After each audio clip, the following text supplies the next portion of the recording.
how did you get around to designing frames? Really by chance. You know, there's no school. I live in California, I live in Los Angeles, and there aren't any eyewear design schools. So it's not like becoming an architect where you go to architecture school, or you become a fashion designer and you go to fashion design school. We don't have that for eyewear. And my background is very different. I'm actually an eye doctor in the United States. So that's how I got my start. I was in private practice in Manhattan Beach, California, which is a beach community. And we had a very large practice, and part of our practice actually had an optical boutique.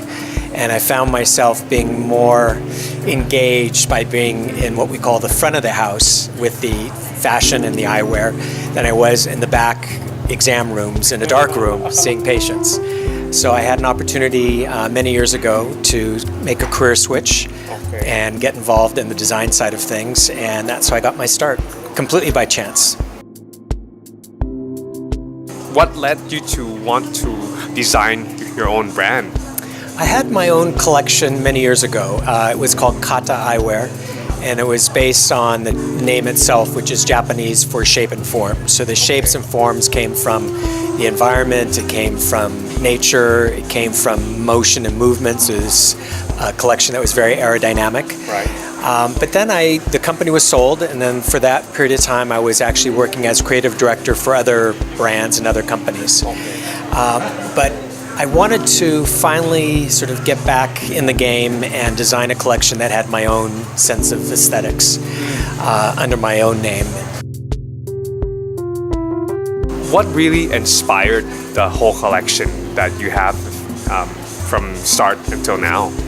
Well, it's really about bringing to market, I think, eyewear that fills a niche in the industry. Eyewear tends to be very classic on one end, or very trendy in terms of color and shape on the other.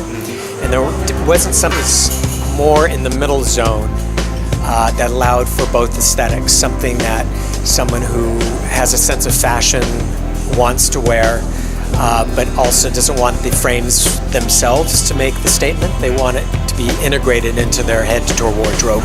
So for me, there was a void in the marketplace, and that was really the inspiration for getting out there and do my own collection. When I wanted to design an eyewear collection, I wanted this to really marry two different aesthetics.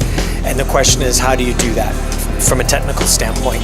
And then I was shopping one day, and I found this antique wooden elm stool that was encased in a block of clear lucite. And I thought, wow, this is brilliant, because here you have something that's very familiar on the inside, but on the outside it's very modern, and so it puts it into a whole new context. And so I thought, well, that was, that's interesting, how to have a way of blending two physically different objects into one. So I took that to the factory to see whether or not they could literally laminate two separate frames, and that's how my frames are made.